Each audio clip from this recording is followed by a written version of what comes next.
मौजों की रवानी है। आए ऋतुराज तो बिसार सब काज, कोई मीठी मीठी धुन गुनगुनाने लगी धरती। हंसा के जलवत जीवन को चेतन चाटा बदल गया।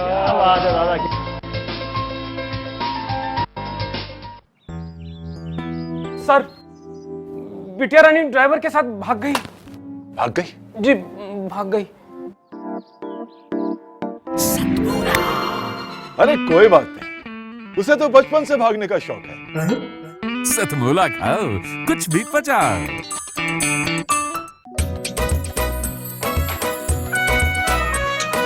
हर पल मस्ती और रंगीन विद सतमोला नमकीन, इससे बेटर है नथिंग। सतमोला नमकीन डिफरेंट टेस्ट है बेमिसाल, पनीर भुजिया भी कमाल, इसके टेस्ट के सब शौकीन। हाँ सतमोला नमकीन, सतमोला स्वीट्स एंड नमकीन, इससे बेटर है नथिंग। हाँ सतमोला नमकीन। सीएम साहब, हमारे 30 विधायक अपोजिशन पार्टी में चले गए। अब आप सीएम नहीं रहे।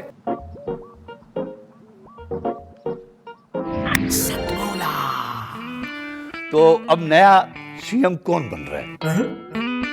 चल सतमोला खाओ, कुछ भी पचाओ। जितना जी में आए खाओ, बस खाते ही खाते जाओ। डरने की क्या बात है जब सतमोला साथ है। टेस्ट है इसका सबसे निराला, हर दिल पर जादू कर डाला। स्वाद स्वाद में जमकर खाया, सतमोला ने खूब बचाया। खाने से डरता है क्या? सतमोला। सतमोला कवियों की चौपाल में आप सभी दर्शकों का हार्दिक स्वागत है। सतमोला कवियों की चौपाल, आपकी अपनी चौपाल। सतमोला कवियों की चौपाल, राष्ट्र की चौपाल। सतमोला कवियों की चौपाल, आपके दिल की चौपाल, कविताओं की चौपाल। सतमोला कवियों की चौपाल में हम 16 वर्ष से निरंतर ये काव्य अनुष्ठान करते आ रहे हैं। यहाँ पर केवल हिंदी ही नहीं, सभी भारतीय भाषाओं की गीत कविता को हम प्रमुखता से हम प्रसारित करते हैं। चाहे वो तमिल की हो, चाहे वो तेलुगु की हो, चाहे वो मराठी हो, चाहे गुजराती हो, चाहे मलयाली हो, और चाहे हिंदी की किसी भी बोली में हो। भिन्न भिन्न बोलियों में भी हम अपने कविता पाठ को यहाँ पर आप कवियों के माध्यम से प्रस्तुत कराते हैं। ये हमारा परम सौभाग्य है। होली जो हमारे भारत नहीं विश्व का एक अंतर्राष्ट्रीय पर्व है। कहीं होली टमाटरों के साथ खेली जाती है, कहीं उसके रूप अलग होते हैं। एक वैलेंटाइन भी जो है वो एक फागुन का एक बिगड़ा हुआ रूप है, लेकिन सही मायने में फागुन और फाग, पिछला जो बसंत था वो एक बलिदानी बसंत था। हमारे पुलवामा के अनेक शहीद हुए थे और सही मायने में उन्होंने अपने रक्त से फागुन का स्वागत किया था। बसंत पर अपने खून से होली खेली थी। तो इस परिवेश में जब बात आती है तो मैं होली पर ऐसे अंतर्राष्ट्रीय कवि श्री महेंद्र अजनबी जी को आमंत्रित करता हूँ। महेंद्र अजनबी जी किसी परिचय के मोहताज नहीं है, बहुत ही श्रेष्ठ कवि हैं। मैं महेंद्र अजनबी जी को आमंत्रित करता हूँ। जोरदार तालियों के साथ उनका स्वागत। सतमोला कवियों की चौपाल में मैं यहाँ सभी उपस्थित नवांकुर कवि और जो पुराने कवियों का बहुत बहुत स्वागत करता हूँ। मैं प्रवीण भाई का बहुत बहुत आभारी हूँ कि उन्होंने इस कार्यक्रम को 16 साल निरंतर चलाया है। किसी भी काव्य अनुष्ठान के लिए ये बहुत बड़ी उपलब्धि है। एक बार तालियां बजाएं उनके लिए, इस बात के लिए। मुझे कहा गया है कुछ कविताएं सुन। पहले तो आप सबसे निवेदन करता हूँ मेरे स्वागत में दोबारा जोरदार तालियां बजाएं। तालियां इसलिए बजवा रहा हूँ क्योंकि बाद में भरोसा नहीं है। एक दो छोटी छोटी कविताएं आपको सुनाऊंगा, पसंद आएंगी ठीक है, नहीं तो 3-4 और सुनाऊंगा। बहुत मन से आप लोग सुन रहे हैं, बहुत अच्छा लग रहा है आपके बीच आकर के। पहले छोटी छोटी 3-4 कविताएं सुनाता हूँ। हम कवि लोग जो लिखते हैं, और कवि व्यंग सबसे अच्छा वो होता है जो अपने खुद के ऊपर लिखा जाए। एक दो छोटी कविताएं इसी बात को लेकर कि सड़क पर दौड़ते हुए एक आदमी को हमने रोककर पूछा कहाँ, बोला आत्महत्या करने। मैंने कहा इतनी सी बात तो मैं तुम्हारे बहुत काम आ सकता हूँ, तुम्हें अपने साथ किसी कवि सम्मेलन में ले जा सकता हूँ। मैंने कहा इतनी सी बात तो मैं तुम्हारे बहुत काम आ सकता हूँ, तुम्हें अपने साथ किसी कवि सम्मेलन में ले जा सकता हूँ। वह बोला बस बस रहने दीजिए, ये जुर्म मत कीजिए, आपको मालूम है मैं आत्महत्या करने क्यों जा रहा हूँ। बात यह है कि मैं अभी भी तो एक कवि सम्मेलन से छूट कर आ रहा हूँ। हो जाता है। एक और छोटी सी कविता इसी बात को लेकर कि एक शाम एक शहर में मच रही थी भागम भाग, जैसे हो जंगल की आग। सभी लोग भाग रहे थे, पता नहीं क्यों भाग रहे थे। मैंने एक भागते हुए को रोककर पूछा, भैया सभी लोग शहर छोड़कर भाग रहे हैं, ऐसा क्या यहाँ पर गजब होने वाला है। वह बोला तुम भी भाग चलो, पता नहीं आज रात को यहाँ कवि सम्मेलन होने वाला है। एक और छोटी सी कविता आप तक पहुँचाता हूँ। हमारे एक मित्र ने हमसे एक दिन कहा, अजनबी जी किसी दिन हमारे घर आओ, हमारे किराएदारों को अपनी 3-4 कविताएं सुनाओ। मैंने कहा भाई मुझे किस उपलक्ष्य में कविताएं सुनाना है। वह बोला बात दरअसल यह है मुझे अपना मकान खाली करवाना है। बहुत मन से आप लोग सुन रहे हैं। हर जगह कवियों को इतने अच्छे ढंग से नहीं सुना जाता भाई साहब। कहीं कहीं तो हमें ऐसे उखाड़ने वाले लोग मिलते हैं। कवि अपनी कविता की एक लाइन पढ़ता है, सुनने वाले इतने उस्ताद दूसरी लाइन अपनी तरफ से। बिल्कुल सच्चा किस्सा बता रहा हूँ। हमारे पड़ोस में एक कवि सम्मेलन चल रहा था। एक नए कवि आए, आते ही उन्होंने कविता की एक लाइन पढ़ी, बोले मेरी मम्मी ने कुत्ते का एक पिल्ला पाला। तभी श्रोताओं में से खड़ा हुआ बोले और उसे मंच पर छोड़ दिया। ये हंसने की बात नहीं थी, ये कविता मैंने नहीं सुनाई थी, किसी और ही कवि ने सुनाई थी, यहाँ पर भी नहीं है। पर इस तरह की दिक्कतें अक्सर हमारे साथ आती रहती हैं। हमारे एक गीतकार एक जगह गीत पढ़ने खड़े हुए, धरा बेच देंगे, गगन बेच देंगे। तभी पब्लिक में से एक खड़ा हो गया, बोले भैया ये बता दे फिर कहाँ रहेंगे जब सारी चीज़ें बेच दो। और अभी तो मैं पिछले दिनों जेल में गया, आप लोग आश्चर्य ना करें, वहाँ कवि सम्मेलन था। जेलर महोदय ने कवि सम्मेलन करवाया था और ये सोच के करवाया था कि शायद कैदियों की सज़ा में थोड़ी बहुत कमी रह गई है। बोले इसलिए न सबको कविताएं सुनवाई जाएं। अच्छा, नीचे सारे कैदी बैठे हुए थे, लाइन लगाए हुए। एक कवि आए वीर रस के थे, बड़ी ज़ोर से चीखते हुए बोले आदमी यूं हालातों में जकड़ा ना जाता, आदमी यूं हालातों में जकड़ा ना जाता। नीचे एक चोर कैदी बैठा था, बोला भैया कुत्ते की पूंछ न दबती तो मैं पकड़ा ना जाता। तो हमें तो ऐसी जगह जा कर के भी कविताएं पढ़नी पड़ती हैं। बहुत मन से आपने सुना है।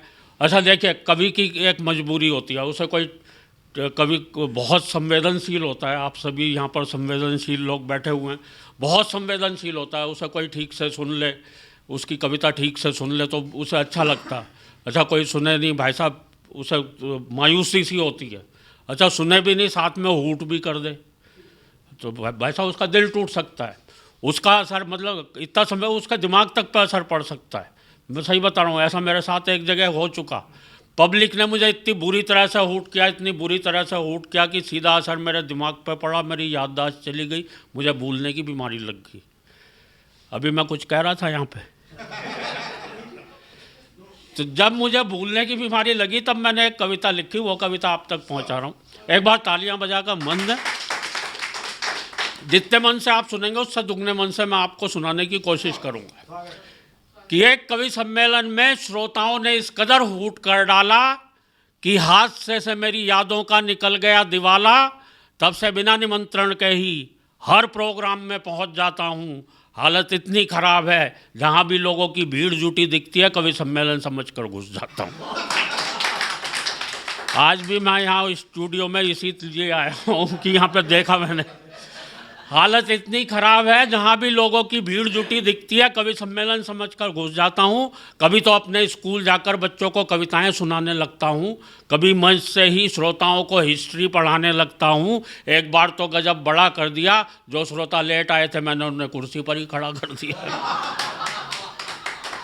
अपने बिगड़े हालात का ज़्यादा बयान क्या करना है, मुझे ये भी ध्यान नहीं रह पाता कितनी देर पढ़ना है। एक जगह तो मैं पढ़ता गया 1 घंटा 1.5 घंटा, श्रोता बोर हो गए। मैंने बाद में सबसे माफ़ी मांगी। मैंने कहा माफ़ करना दोस्तों, आज मेरे हाथ में घड़ी नहीं थी। एक श्रोता खड़ा होकर बोला पीछे कैलेंडर लगा हुआ था, वही देख लेता। मुझे यह भी ध्यान नहीं रह पाता कितनी देर पढ़ना है। बात हो गई है काबिले गौर की। मुझे यह भी ध्यान नहीं रह पाता कि अपनी ही पढ़ रहा हूँ या किसी और की। पूरे दिमाग में हेरा फेरी है कि जब कोई और पढ़ता है और जमता है, तब लगता है यार ये कविता तो मेरी है। एक जगह मैंने जेब से कागज़ निकाल के पढ़ना शुरू कर दिया। 5 किलो आटा, आधा किलो नमक टाटा, 6 लाइफ बॉय, 250 ग्राम चाय। एक श्रोता खड़ा हो गया करके हाय, बोले हद हो गई है, डिसिप्लिन के अनुशासन की, कविता सुना रहे हो या लिस्ट अपने घर के राशन की। और अगली पंक्ति पर आपकी तालियां चाहता हूँ। दूसरा श्रोता बोला इसे ही सुनाए जाओ। वाह वाह, इरशाद इरशाद, घर पर और क्या क्या ले जाना हम सब भी कर लेंगे याद। वैसे मियाँ आप किस फरेब में हैं, ऐसी है कि कविता तो हम सबकी जेब में है। घर वाले भी मुझसे कुछ नहीं कहते हैं, क्योंकि एक दिन मैंने अपनी पत्नी से पूछ लिया था ये घर में महेंद्र अजनबी कौन है जिसके रोज़ रोज़ फ़ोन आते रहते हैं।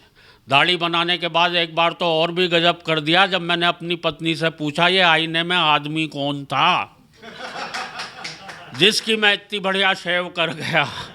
रात को सोते समय और भी लफड़े में रहता हूँ। मेरा कुत्ता तो आराम से बिस्तर पर सोता है, मैं पलंग के नीचे कूं करता रहता हूँ। कुछ समझ नहीं पाता हूँ, पत्नी पुचकारते हुए उसे बुलाती है, दो मिलाते हुए मैं पहुँच जाता हूँ। पूर्ति का ऐसा प्रमाण देता हूँ, वो रोटी उसे डालती है, पहले मैं लपक लेता हूँ।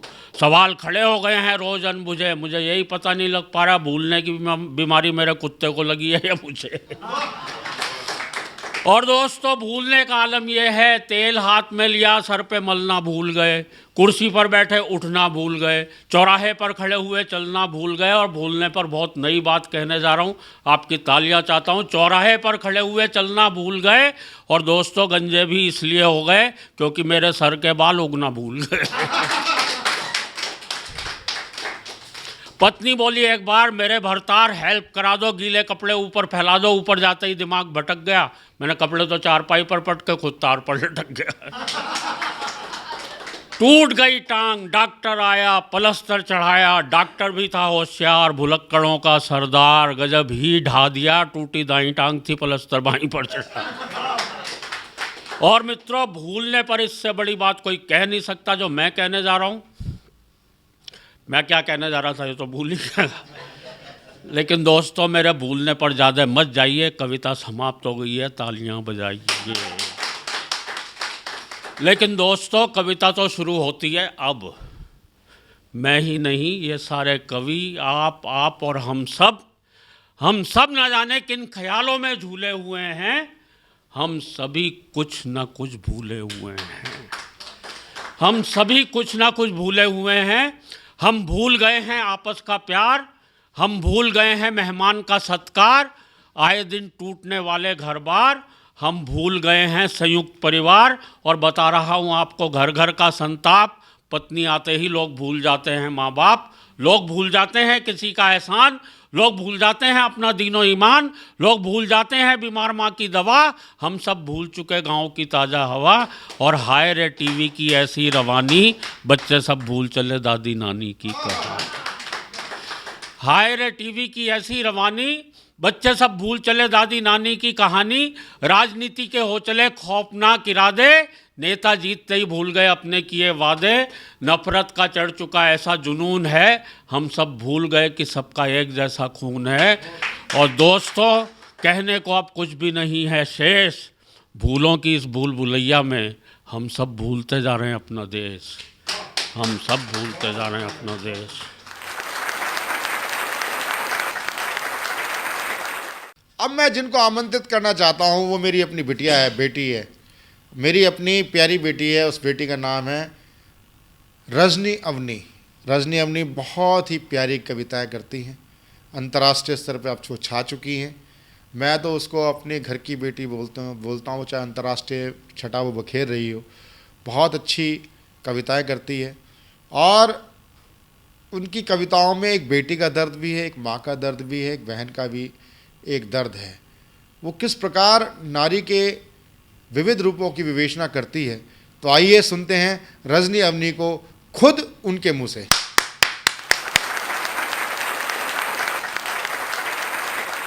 फागुन गीत आपके बीच रखती हूँ। होली हमारे बीच नज़दीक है एकदम। फागुन गीत के माध्यम से आपको होली की शुभकामनाएं देती हूँ, बधाई देती हूँ। फागुन रे आयो रे,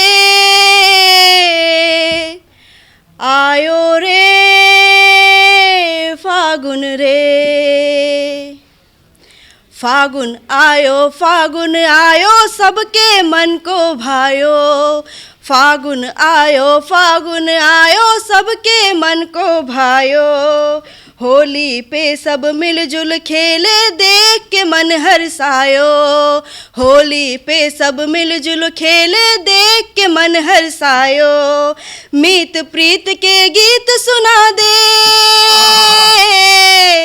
मीत प्रीत के गीत सुना दे, मन ललचायो रे कि फागुन आयो आयो रे, फागुन झूम के आयो रे, फागुन आयो आयो रे, फागुन झूम के आयो रे। और फागुन में प्रकृति क्या कहती है कि टेसू फूल खिले उपवन में सरसों भी लहराए, टेसू फूल खिले उपवन में सरसों भी लहराए, भंवरे अपनी धुन में गाएं कलियां सुन शर्माएं, भंवरे अपनी धुन में गाएं कलियां सुन मुस्काएं, प्रियतम के सूने गालों पर,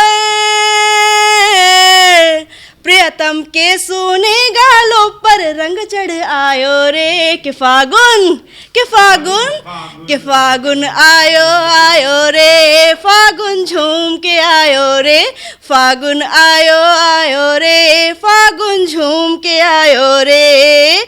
कैसी महिमा रची प्रभु ने कैसा शुभ दिन आयो, कैसी महिमा रची प्रभु ने कैसा शुभ दिन आयो, होलिका जल गई प्रहलाद बच गए हिरणा कुछ पछतायो, होलिका जल गई प्रहलाद बच गए हिरणा कुछ पछतायो, तीज त्योहारों में ही अनेकों,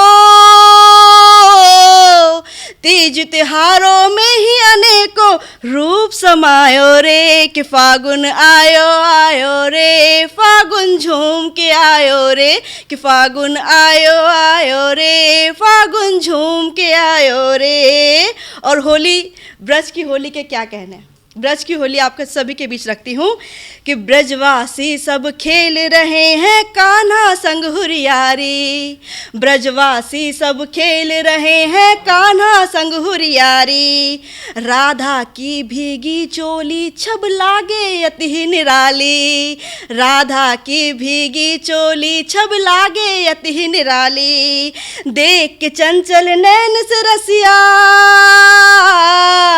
देख के चंचल नैन से रसिया जो शर्मायो रे कि फागुन आयो आयो रे, फागुन झूम के आयो रे कि फागुन आयो आयो रे, फागुन झूम के आयो रे। और ये होली क्या संदेश देती है आप सभी के बीच रखती हूँ कि द्वेष भाव सब भूल गले मिल खेलो प्रेम की होली, द्वेष भाव सब भूल गले मिल खेलो प्रेम की होली, उन बातों पर कैसी चिंता होनी थी जो होली, उन बातों पर कैसी चिंता होनी थी जो होली, मन से मन का बैर निकालो, मन से मन का बैर खुशी ने समा सजायो रे कि फागुन कि फागुन कि फागुन आयो आयो रे, फागुन झूम के आयो रे कि फागुन आयो आयो रे, फागुन झूम के आयो रे कि फागुन आयो आयो रे, फागुन झूम के आयो रे।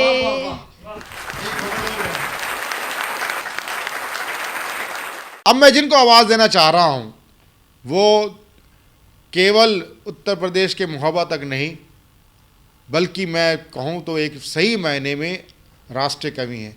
गंगा शरण त्रिशुत जी के सामने राजेश चेतन, गजेंद्र सोलंकी, कुमार विश्वास, सब बड़े बैठे बैठे थे। कोई कहे मैं राष्ट्रीय कवि हूँ, कोई कहे मैं अंतर्राष्ट्रीय कवि हूँ, सब अपने आप को राष्ट्रीय अंतर्राष्ट्रीय कवि कह रहे थे। तो गंगा शरण त्रिशत जी से नहीं रहा गया, वो कहते हैं मैं अंतरिक्षीय कवि हूँ। इनका जो अंतर्राष्ट्रीय है वो केवल एक गली से दूसरी गली तक जाके समाप्त हो जाता है, राष्ट्रीय उनका एक मोहल्ले से तक भी नहीं जा पाता। तो इसलिए मैं सही मायने में जिनको हम रामधारी दिनकर के परंपरा में हम जिनको राष्ट्रीय कवि कहते थे, ऐसे राष्ट्रीय कवि मैं आमंत्रित करता हूँ संतोष कुमार पटेरिया जी को, वे आए। और मैं 2 पंक्तियाँ मैं ज़रूर कहना चाहूँगा। मैं अपने पिताजी की पंक्तियाँ बोल रहा हूँ। मैं उजाला दीप का हूँ, दीप बन तिल तिल जला हूँ। मैं उजाला दीप का हूँ, दीप बन तिल तिल जला हूँ। आंधियों की गोद में अंधियार पी पी कर पला हूँ, अंधियार पी पी कर पला हूँ। संतोष कुमार पटेरिया। नमस्कार। प्रतीकों के माध्यम से मैं गीत लिखता हूँ। सुने कि हम किसे दोष दे रहे हैं और किसे दोष देना चाहिए। समस्या ये है, इस पर एक गीत प्रस्तुत करें प्रतीकों के माध्यम से। जौहरी न देखता, जौहरी न देखता, रतन को हम क्या दोष दें। जौहरी न देखता, रतन को हम क्या दोष दें। निर्माण जब अधूरा है, भवन को हम क्या दोष दें। जौहरी न देखता, जौहरी न देखता, पक्षी पूछ के बोलते, सहम के पर हैं खोलते, सहम के पर हैं खोलते। हवाएं जब कैद हैं, हवाएं जब कैद हैं, पवन को हम क्या दोष दें। निर्माण जब अधूरा है, भवन को हम क्या दोष दें। जौहरी न देखता, जौहरी न देखता, नभ में चंद्र उदास है, कोई तारा न पास है। नभ में चंद्र उदास है, कोई तारा न पास है, कोई तारा न पास है। सूरज जब बुखार में, सूरज जब बुखार में, तपन को हम क्या दोष दें। जौहरी निर्माण जब अधूरा है, भवन को हम क्या दोष दें। जौहरी न देखता, जौहरी न देखता, जीवन बीता अर्चना में, जीवन बीता याचना में, जीवन बीता याचना में। इष्ट ही जब सो गया, इष्ट ही जब सो गया, नमन को हम क्या दोष दें। जो निर्माण जब अधूरा है, भवन को हम क्या दोष दें। जौहरी न देखता, जौहरी न देखता, जीवन बीता जोड़ने में, अपनों से मुख मोड़ने में, अपनों से मुख मोड़ने में। मुर्दा हाथ पसारे है, मुर्दा हाथ पसारे है, कफन को हम क्या दोष दें। मुर्दा हाथ पसारे है, मुर्दा हाथ पसारे है, कफन को हम क्या दोष दे, अरमान जब आखिर अर्थ अलंकृत ज्ञान सारे, चंद्र प्रबंध विधान जैसा, वेदों के दरमियान दे दे मेरे भगवान। आखिर अर्थ अलंकृत ज्ञान सारे, चंद्र प्रबंध विधान जैसा, वेदों के दरमियान दे दे मेरे भगवान। न मांगू मैं हीरा मोती, न मांगू मैं राज, न मांगू मैं हीरा मोती, न मांगू मैं राज, आज तेरे से मांग रहा हूँ ये हरफों का अंदाज, साज पे ताल कंठ में ज्ञान भर दे, मेरी कलम में जान दे दे मेरे भगवान, दे दे मेरे भगवान। तू ही शारदा तू ही सरस्वती, गौरा गुरु महेश, तू ही शारदा तू ही सरस्वती, गौरा गुरु महेश, जैसी जाकी रही भावना वैसा उसका शेष तुम, कहते कभी पुराण तुम ही हो, धरती और आसमान आपकी अजब निराली शान, दे दे मेरे भगवान, दे दे मेरे भगवान। और ईश्वरीय वंदना के बाद मैं एक रचना पाठ देता हूं, एक रचना देता हूं आपको, जो कि मेरी पहचान की कविता है, थानों की जंग। और ये दिल्ली के उन सभी थानों को लेकर के भ्रष्टाचार पर एक व्यंग है, बहुत पुरानी रचना है। तो मैं शुरू करता हूं, आप लोग इसका आनंद लीजिए। कि थाने जनसेवक की टोली है, देखिए जनाब पीकर भंग एक थाने ने दूसरे की कैसे पोल खोल ली है, जब चढ़ गई ज्यादा भंग होकर दबंग शेखी मारने लगा पहाड़गंज, कमाई के मामले में हमसे पीछे है दरियागंज। सुनकर पहाड़गंज की भड़क लाहौरी गेट भी हो गया कड़क, बोला जो भी उसका बढ़ाता हूं वेट, अरे कश्मीरी गेट से कुछ ज्यादा ही भरता हूं पेट। जब बात आई पेट की रुक नहीं सका ओखला, कहने लगा बड़े बड़े इंडस्ट्रियलिस्ट को कर दिया हमने खोखला। झूमती डगर नशे में था मुखर्जी नगर, बोला सबको कर दूंगा डाउन, अब सट्टेबाजों का बाप है मॉडल टाउन। महल से निकल चांदनी ने ली अंगड़ाई, और पड़ोसी थाने नबी करीम से आंख लड़ाई, कहा मार्केट में कमला को नचाता है, फिर भी पैसा ना लेने की कसम खाता है। इनकी सुनकर तिलक मार्ग बोला सबकी कमाई में हरकत है, मंदिर की कमाई में बरकत है। सबकी कमाई में हरकत है, मंदिर की कमाई में बरकत है। मंगोलपुरी, कल्याणपुरी, सुल्तानपुरी, सीमापुरी, कल्याणपुरी ने भंग के ऊपर पीली थैली और अपनी जबान खोली, हमसे ज्यादा धंधा कराती है कोतवाली। और अगली पंक्तियां देखिएगा कि बैंक फ्रॉड के मामले में अपनी है फर्स्ट प्लेस, दबी जबान में कहता है कनॉट प्लेस। मेरे इलाके में भी पॉकेट मार नहीं है कम, अव्वल दर्जे पर है वेलकम। भंग ने दिखाया ऐसा रंग, चांदनी चौक के बोल सुन सब रह गए दंग, अपन को नहीं कोई डर, भाई हैं अपने बिल्डर। और एक उपमा देखिएगा, और आपको साउथ दिल्ली के कुछ थानों की तरफ लेकर के चलता हूं कि धरकर रूप चंडी का कालकाजी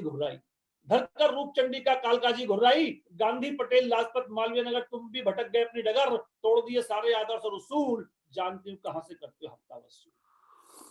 सदर बाजार ने करोल बाग पर फिक्रा कसा, नशे में हूं बेटे आज तू मेरे चुंगल में फंसा। इनकी सुनकर मॉरिश नगर जोर से हंसा, हंसते हंसते उसकी सारी उतर गई। बोला कुछ ही थाने तो है मलाईदार, हम तो एक कोने में पड़े हैं बेकार। सोच समझकर बोलो गधे और घोड़ो, सबको एक तराजू में मत तोलो। कुछ थाने वसूलते हैं व्यापारियों से पत्ती, वत्स अपनी तो किस्मत में लिखी है अफसरों की दुलत्ती।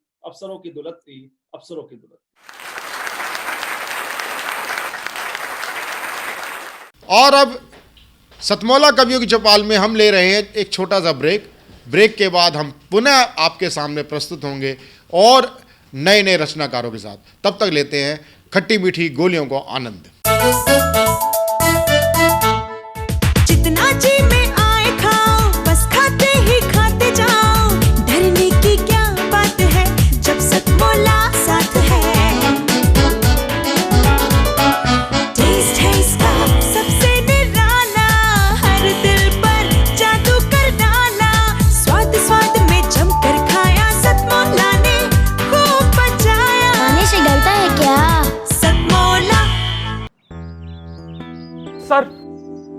बिटिया रानी ड्राइवर के साथ भाग गई।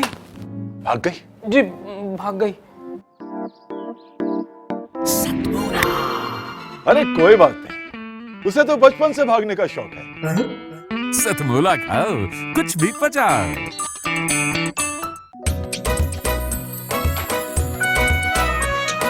हर पल मस्ती और रंगीन विद सतमोला नमकीन, इससे बेटर है नथिंग। सतमोला नमकीन, डिफरेंट टेस्ट है बेमिसाल, पनीर भुजिया भी कमाल, इसके टेस्ट के सब शौकीन। हाँ सतमोला नमकीन, सतमोला स्वीट्स एंड नमकीन, इससे बेटर है नथिंग। हाँ सतमोला नमकीन। सीएम साहब, हमारे 30 विधायक अपोजिशन पार्टी में चले गए। अब आप सीएम नहीं रहे।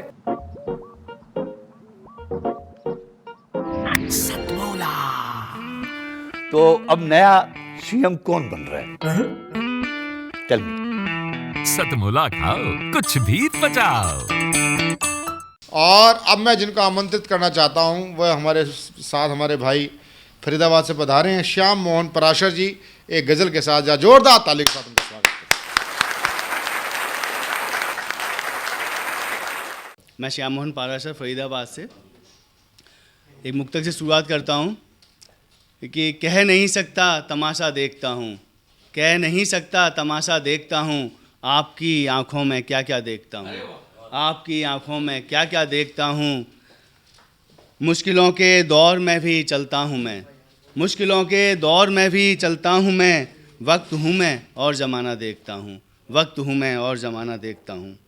आगे देखिए, जो आजकल की जो माहौल चल रहा है सियासती, उसी पे एक गज़ल है, आपका तवज्जो चाहूँगा कि अफवाहों संग आग लगाना कोई उनसे सीखे, अफवाहों संग आग लगाना कोई उनसे सीखे, चिल्ल पौं कर ढोंग जताना कोई उनसे सीखे, चिल्ल पौं कर ढोंग जताना कोई उनसे सीखे। जीडीपी का क्या उसने सारा इतिहास पढ़ा है, जीडीपी का क्या उसने सारा इतिहास पढ़ा है, जो महंगाई को दूर भगाना कोई उनसे सीखे, जो महंगाई को दूर भगाना कोई उनसे सीखे। माना मुद्दा है अहम, माना मुद्दा है अहम एनआरसी और सीएए, माना मुद्दा है अहम एनआरसी और सीएए, पर सड़कों पर उत्पात मचाना कोई उनसे सीखे, पर सड़कों पर उत्पात मचाना कोई उनसे सीखे। मर्ज बहुत बढ़ जाए तो फिर है इलाज ज़रूरी, मर्ज बहुत बढ़ जाए तो फिर है इलाज ज़रूरी, पर क्या उसकी डोज पिलाना, पर क्या इसकी डोज पिलाना कोई उनसे सीखे, पर क्या इसकी डोज पिलाना कोई उनसे सीखे। सत्ता वंचित भूखे नंगों ने आफत फैलाई, सत्ता वंचित भूखे नंगों ने आफत फैलाई, अफवाहों से स्वांग रचाना कोई उनसे सीखे, अफवाहों से स्वांग रचाना कोई उनसे सीखे। एक मैं गज़ल और पेश करूँगा, छोटी सी है। दिल का गुलशन तेरी यादों से सजा रखा है, दिल का गुलशन तेरी यादों से सजा रखा है, तेरी खुशबू को ही सांसों में बसा रखा है, तेरी खुशबू को ही सांसों में बसा रखा है। यूं तो दुनिया में हंसी और भी है, लेकिन तेरे चेहरे को ही आँखों में बसा रखा है, तेरे चेहरे को ही आँखों में बसा रखा है। गुनगुनाया है तुझे दिल की हंसी महफिल में, तेरी चाहत को ही सीने से लगा रखा है, तेरी चाहत को ही सीने से लगा रखा है। जिंदगी तुझ से ही बनती है, संवरती है मेरी। तेरे जलवों ने तो क्या क्या ना दिखा रखा है। तेरे जलवों ने तो क्या क्या ना दिखा रखा है। बिन तेरे मेरा सफ़र कोई सफ़र ही कब था। ये सफ़र तूने ही आसान बना रखा है। ये सफ़र तूने ही आसान बना रखा है। दिल का गुलशन तेरी यादों से सजा रखा है। तेरी खुशबू को ही सांसों में बसा रखा है। धन्यवाद।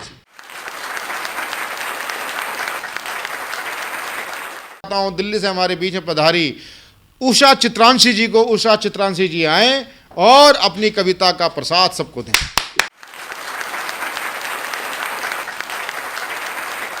अश्क भरे हैं आंखों में, धरती करे पुकार। मैं धरती तेरी माँ, ओ मैं धरती तेरी माँ। अश्क भरे हैं आंखों में, धरती करे पुकार। मैं धरती तेरी माँ, हो मैं धरती तेरी माँ। मैं माँ तुम्हारी हूँ, मेरे टुकड़े ना बांटो। मैं माँ तुम्हारी हूँ, मेरे टुकड़े ना बांटो। अहले वतन पर मिट जाओ, मगर ना खून से खेलो। अहले वतन पर मिट जाओ, मगर ना खून से खेलो। पूत कपूत बने हैं सारे, मैं हो गई लाचार। मैं धरती तेरी माँ, हो मैं धरती तेरी माँ। सिसकियाँ ले रही मानवता, आदर्शों ने दम तोड़ा। सिसकियाँ ले रही मानवता, आदर्शों ने दम तोड़ा। चिता जली है प्रेम की, नफरत का हुआ बसेरा। चिता जली है प्रेम की, नफरत का हुआ बसेरा। आग भड़कती है हिंसा की, होता अत्याचार। मैं धरती तेरी माँ, हो मैं धरती तेरी माँ। इंसान ही इंसान के है खून का प्यासा। इंसान ही इंसान के है खून का प्यासा। धर्म अनेकों हैं पर एक है माता। धर्म अनेकों हैं पर एक है माता। हाथ जोड़ कर विनती करती, आपस में कर लो प्यार। मैं धरती तेरी माँ, ओ मैं धरती तेरी माँ। श्री राम सा बेटा मेरी ही कोख से जन्मा। श्री राम सा बेटा मेरी ही कोख से जन्मा। जमी बन जाए रे जन्नत, उसने देखा ये सपना। उसके सपनों को आज तुम कर देना साकार। मैं धरती तेरी माँ, हो मैं धरती तेरी माँ। एक बात कहती हूँ जरा गौर से बात कहती हूँ, जरा गौर से सुनना। ये मैं नहीं कहती, वेदों का है ये कहना। ये मैं नहीं कहती, वेदों का है ये कहना।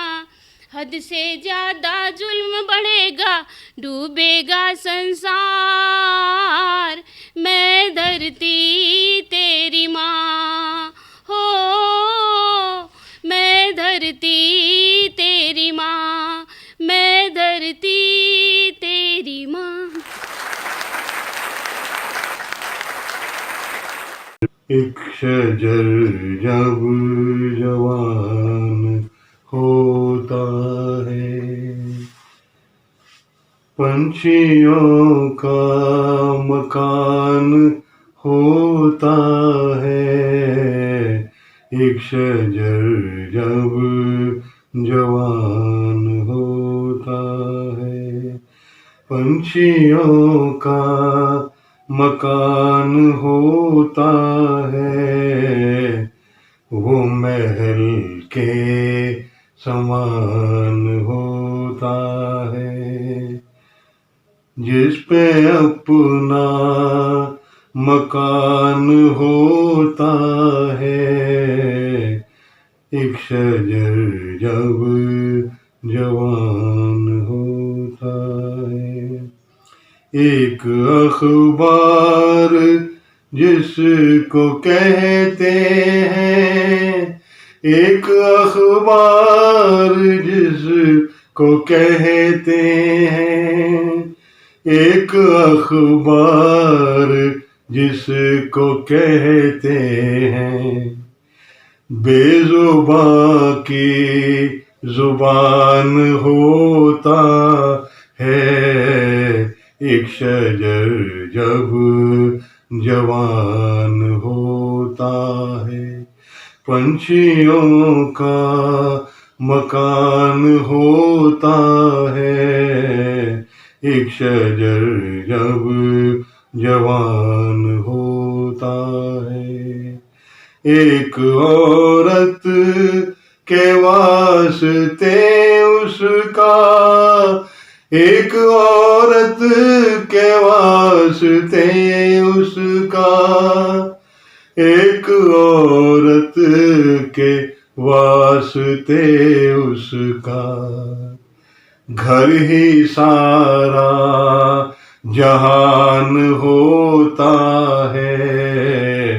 एक शजर जब जवान होता है, पंछियों का मकान होता है। और पौधे न टिक सके जिसमें, और पौधे न टिक सके जिसमें, और पौधे न टिक सके जिसमें, और पौधे न टिक सके जिसमें। इतने पानी में धान होता है। एक शजर जब जवान होता है, पंछियों का मकान होता है। अपने बेटे का 1 रुपया भी, अपने बेटे का 1 रुपया भी, अपने बेटे का 1 रुपया भी माँ को 100 के समान होता है। एक शजर जब जवान होता है, पंछियों का मकान होता है। काम आता है दूसरों के भी, काम आता है दूसरों के भी, काम आता है दूसरों के भी। जर से बेहतर ये ज्ञान होता है, एक शजर जब जवान होता है। पंछियों का मकान होता है, देने वाला नजर न आए तब, देने वाला नजर न आए तब, देने वाला नजर न आए तब।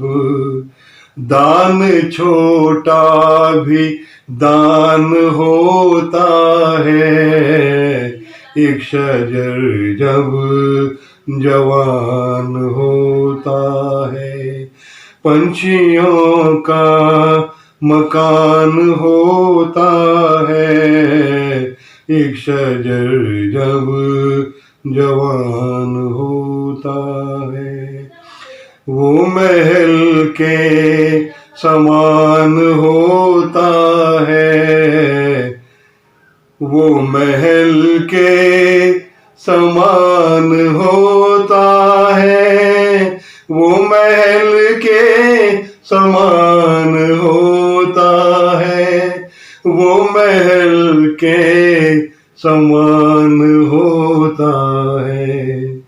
जिस पे अपना मकान होता है, एक शजर जब जवान होता है। आप पिताजी मुझे सहज से याद आ जाते हैं, और जो पिताजी ने मुझे काव्य और संगीत की दीक्षा दी, तो जहाँ मैं कार्यक्रम संचालन कर रहा हूँ, होली परिवेश है, तो बिना किसी भूमिका के, जिससे कि जो मेरे आए हुए अग्रज हैं, मेरे आत्मज हैं, उनको भी पता चले कि मैं भी कविता कर सकता हूँ। तो सीधे सीधे शब्द पे ध्यान दीजिएगा। होली, होली के दो अर्थ हैं, होली पर्व, और होली यानी जो हो चुका, बीत चुका, सो बीत चुका। तो फिर क्या है, क्या कहना चाहता है कवि? होली रे होली, होली, होली रे होली, आगे की कुछ सोच करो रे, होली सो होली, होली रे होली, होली, होली सो होली, आगे की कुछ सोच करो रे, होली सो होली, होली रे होली, होली, होली रे होली, नीला पीला क्या रंग डालूं, लाल रंग है भाया। देखिए फागुन है और शाहीन बाग चालू है।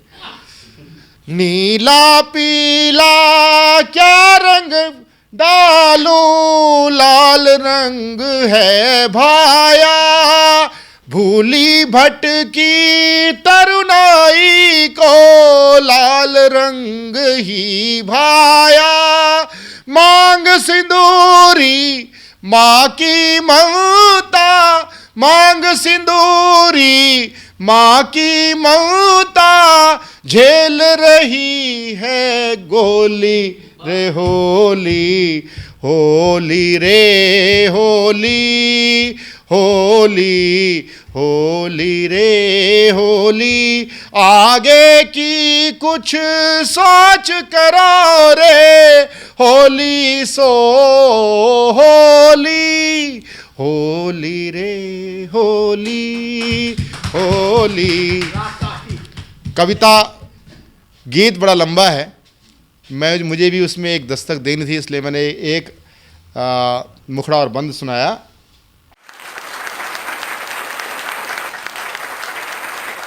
तो ये था हमारा सतमोला कवियों की चौपाल का एपिसोड। आपको हमारा एपिसोड कैसा लगा? आप हमारे एपिसोड से जुड़ना चाहते हैं, हमारे कार्यक्रम से जुड़ना चाहते हैं, तो आइए हमारे साथ जुड़िए। नवांकुर हैं, कोई बात नहीं, हम आपको मंच देंगे, हम आपको इस क्षेत्र में हो रही धोखाधड़ी से बचाएंगे। आप हमारे साथ जुड़िए, हमारे काव्य अनुष्ठान यज्ञ से जुड़िए। आपका छोटा सा अंशदान इस कार्यक्रम की संजीवनी है। हम आपको संरक्षित करें और आप हमें सहयोग दें, ये इस कार्यक्रम की सहभागिता की प्रणाली है।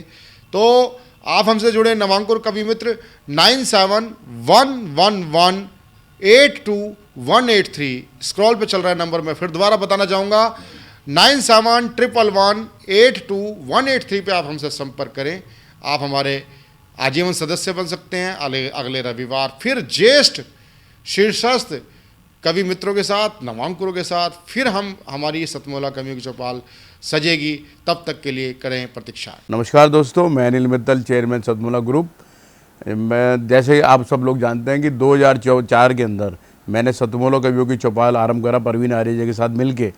तो हमारा उद्देश्य दोस्तों यही था कि जो आज ये काव्य पाठ है, जो ये बुद्धिजीवी वर्ग जो ये सुंदर काव्य पाठ हम लोग करते हैं, तो वो धीरे धीरे आज के ज़माने में लुप्त ना होता जाए। जो आज मॉडर्नाइजेशन चल रहा है, जितना टीवी पे हम और भी चीज़ें बढ़ती जा रही हैं, तो ये ना हो कि हमारी पुरानी जो ये एक संस्कार थे, पुरानी सभ्यता थी, कविता पाठ था, वो धीरे धीरे ये लुप्त होता जा रहा था। तो इसीलिए हम दोनों ने मिलकर 2004 के अंदर सतमोला की कवियों की चौपाल आरंभ करी, जिसके अंदर हम ऐसा प्लेटफॉर्म देते रहे हैं जिसके अंदर नए से नए कवि या जो भी कवि काव्य पाठ उसमें करना चाहे उसका स्वागत करते हैं हम लोग, उन्हें मौका देते हैं नए नए कवियों को। और आप लोगों से यही निवेदन है कि जो भी चाहे आप पहली बार काव्य पाठ करते हैं तो आप सतमोला कवियों की चौपाल के प्लेटफॉर्म पर आएँ, आप लोगों का स्वागत है। उसके अंदर आप अपनी मौलिक कविताओं को सुनाएं, उनके अंदर जो भी कमी होगी तो हमारे पुराने जो एक्सपीरियंस कवि हैं वो उनको सुधारेंगे और आपको और इम्प्रूव करने की कोशिश करेंगे। आपसे निवेदन है कि सतमोला कवियों की चौपाल में आएँ और अपना काव्य पाठ करें। सतमोला कवियों की इस चौपाल में जितने भी कवि बंधु, साहित्यकार बंधु आज यहाँ आए हैं, मैं उनका अभिवादन करता हूँ, उनको नमन करता हूँ। परवीन आर्य जी का ये जो प्रयास, सुंदर प्रयास, सतत वर्षों से चल रहा है, मैं इसका एक साक्षी हूँ। नवांकुर कवियों को जो ये मंच सतमोला कवियों की चौपाल जो प्रस्तुत करती है, ये बहुत सराहनीय और प्रशंसनीय प्रयास है। आज के इस कार्यक्रम में मैं उपस्थित रहा। मैंने भिन्न भिन्न रसों के कवियों को सुना और अभिभूत हुआ।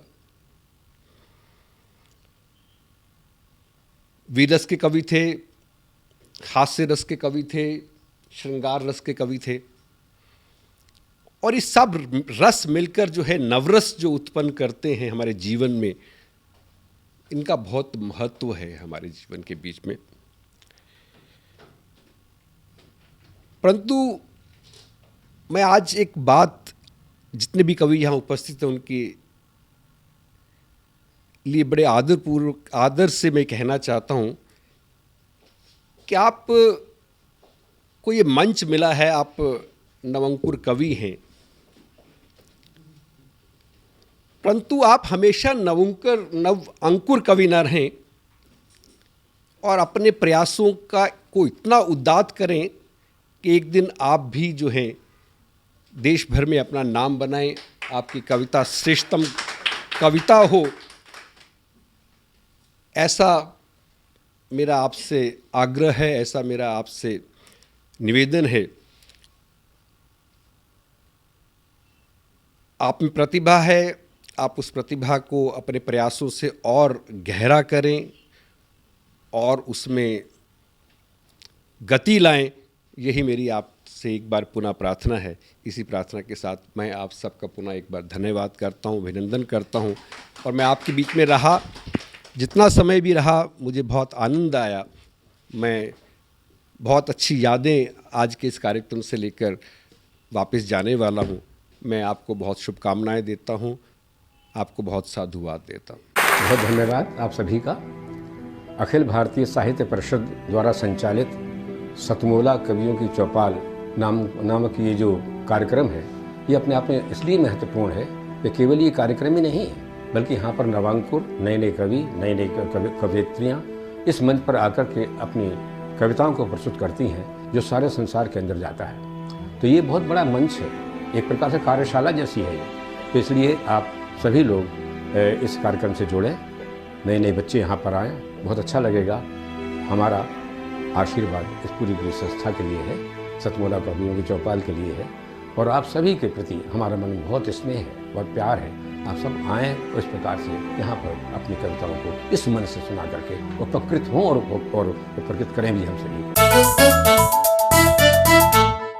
जितना जी में आए खाओ, बस खाते ही खाते जाओ, डरने की क्या बात है जब सतमोला साथ है। टेस्ट है इसका सबसे निराला, हर दिल पर जादू कर डाला, स्वाद स्वाद में जमकर खाया, सतमोला ने खूब बचाया। खाने से डरता है क्या? सतमोला। सर, बिटिया रानी ड्राइवर के साथ भाग गई। भाग गई? जी, भाग गई। अरे कोई बात नहीं, उसे तो बचपन से भागने का शौक है। सतमोला खाओ, कुछ भी पचाओ।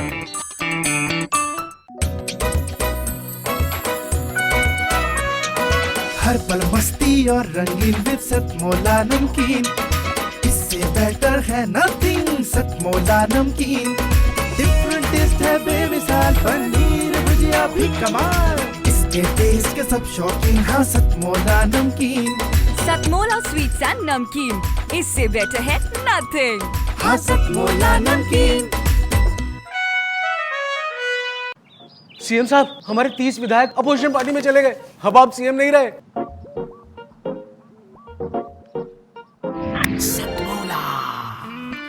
तो अब नया सीएम कौन बन रहा है? चल सतमोला खाओ, कुछ भी पचाओ।